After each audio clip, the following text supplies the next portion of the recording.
and more. People have come forward to see what the year has in store for us, what the next 5 years have in store for us.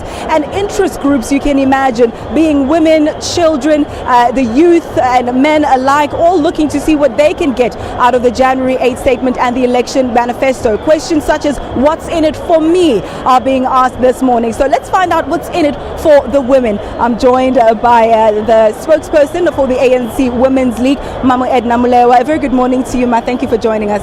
Thank you very much, Ma'am Ayanda, and thanks for having us. Good morning, South Africans.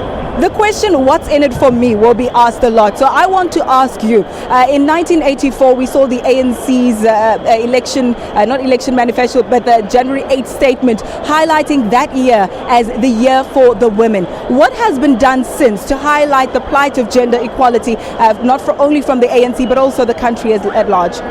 Perhaps I should start by saying that as women of South Africa, led by the ANC Women's League, we are very much happy and appreciative of the fact that the ANC is the only organization that has actually heeded the call of making women's voices heard. And since the declaration through that January 8th statement, I want to take you through what has actually happened. In the first instance, you recall that women were not quite so many in leadership positions in the ANC as well. And that's at the time when the ANC Women's League had made a proposal of having a representation of 30% or in every structure, or in all structures, of women. And since then, the ANC and the ANC Women's League has actually gradually been working on that aspect to ensure that there is indeed that qualitative representation by women in the structures. As we speak today, we look back with pride and say indeed there is that leadership of women in all the structures of the ANC. I mean, even the top structure or the top 5, there are 2 great women there. You look at Parliament, you look at all our regions, you look at all our provinces, there are women on top, but also in Parliament. Why is it that we needed that?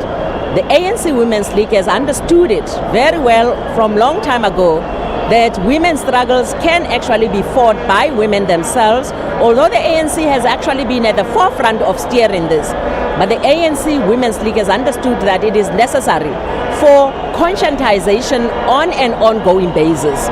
So if you have, for instance, a structure like the NEC, you still need that woman's voice, because the conscience of a woman will always say, no, maybe we shouldn't do things this way. We should add this and that from a woman's point of view. So there's been great success. We are very, very happy with representation. But that representation has actually converted the whole decision-making or leadership into ability to make decisions. As we speak, we look into government, because back then, after 1990 and 1984, we then got into government, and therefore a representation of government by women then happened. Programs then unfolded, which we are very proud of today as we celebrate this 102nd years of the ANC celebration. And we're saying, as we look back, yes, a lot has been done, a lot remains to be done.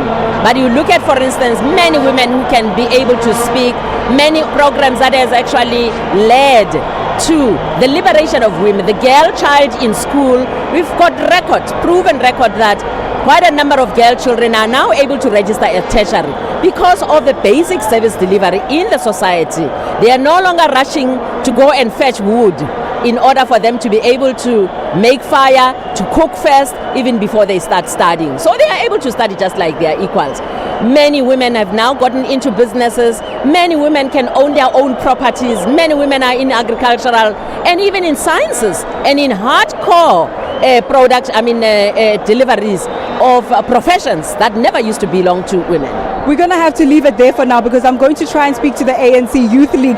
We have run out of time, as I just said, so I won't ask you that question of what then becomes of women in upper leadership to perhaps the point of president. We'll take a look at that issue, but thank you, Mama, for highlighting the many advances that have been made as far as women are concerned in leadership. We do know that, of course, there have been calls for more, in particular questions whether or not South African women are ready to take up right up to the top leadership position. But we'll leave that for now and take a look at perhaps some other interest groups that will be focused on the youth, the young, youth unemployment, also a key focus of the election manifesto, I'd imagine, and also the January 8 statement.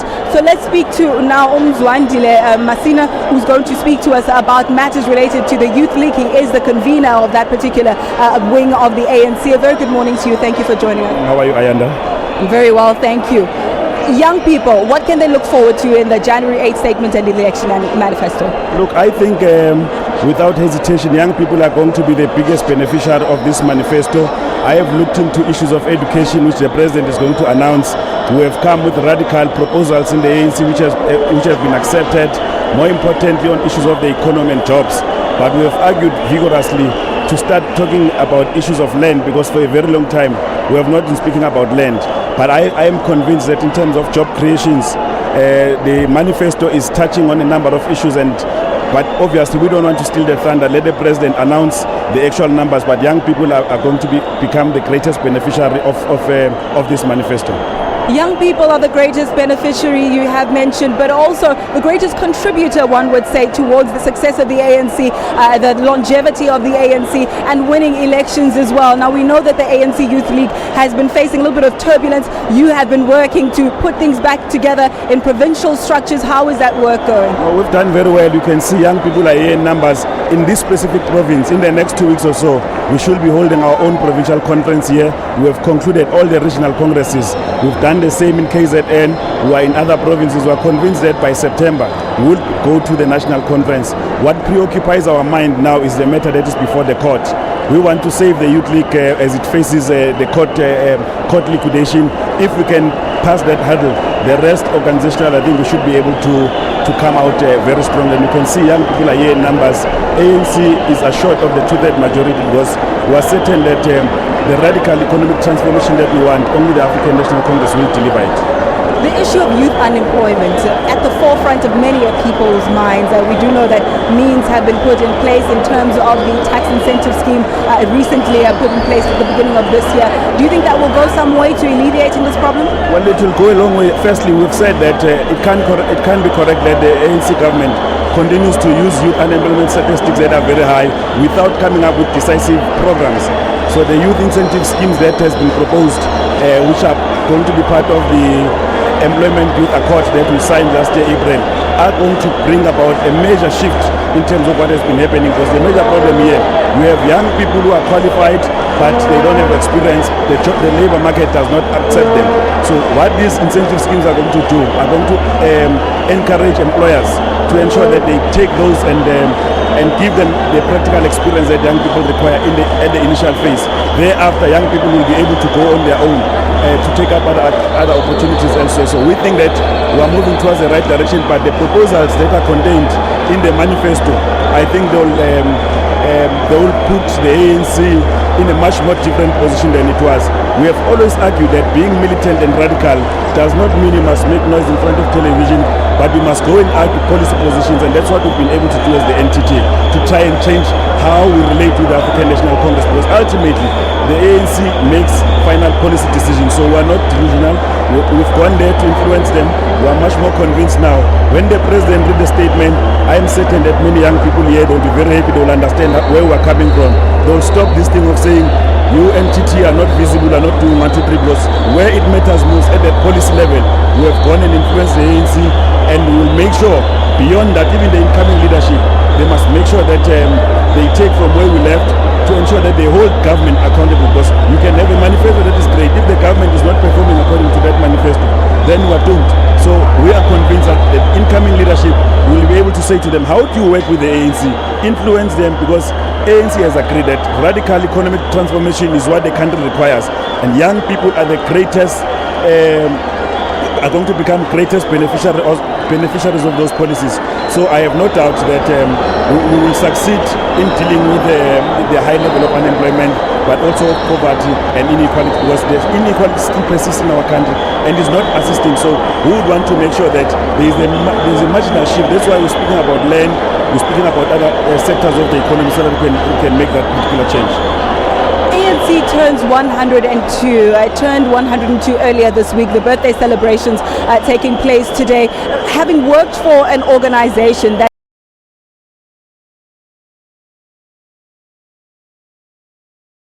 is this to make sure that it stays relevant. There are so many other options for young people today in terms of the fledgling organizations or opposition parties that have come forward in recent weeks, months, and possibly even years that are giving young people an alternative. How do you make sure that the ANC remains relevant and remains a voice for the young people? Look, the ANC is very sound in terms of policy, and that's why many South Africans are always pinning their hopes in the African National Congress. Ourselves as a youth league, this year we are turning 70 years. We have our own experience, but more importantly, we have been able to produce leadership. You would know that, for instance, Nelson Mandela is the only president of the African National Congress Youth League who became the president of the ANC in the country. And I can tell you now, we are capable of producing more leaders like him, as we've done with Thabo Mbeki, Jacob Zuma, and many other leaders of that generation. So many people will always identify with the ANC because we've got a sound, stable policy position that we have taken over time. But we're adapting with time as things changes, because we are aware that in order to stay relevant, but we are not going to please people about things that are not possible. All our policy proposals, as the president is going to read them, are based on whether or not the government can afford to finance those things, because without financing those programs, we'll just have talking shows. Other parties who seem to be attracting young people for other reasons, they don't know what is happening in government. The ANC has got 20 years of experience in government. The ANC will continue to do good work that it has been able to do, but we have established the institutional infrastructure that is able to respond. If you look at education, the splitting of higher education and the basic education has yielded very good results. Never in the history of South Africa we've had so much high percentage. That's why you find the racist Helen Zille making complaints about what has happened, because they don't understand that we have worked hard to ensure that the government institution is able to respond to the needs of our people as a whole. We'll have to leave it there, and my thanks to you for joining us again. And just to remind you at home that those policies, those proposals, those promises will be thrashed out today as we hear from President Jacob Zuma, highlighting the January 8th statement and the election manifesto that will be launched today here at Mbombela Stadium. You could hear sounds of cheering and singing in the background. We know a helicopter flew over the stadium a moment or two ago, so if you were wondering what that eruptious cheer was about, it was about exactly that. People just seeing that helicopter showing ANC branding on it and showing all sorts of color that has to do with the political party. So a lot of excitement here. I must say though, initially there was a huge surge of people who had converged. We can see they're slowly trickling in at the moment, but not at the rate that we had anticipated a little bit earlier. But we'll continue to keep our eyes and ears on the ground and bring you the very latest here from Mpumalanga. It's back to you.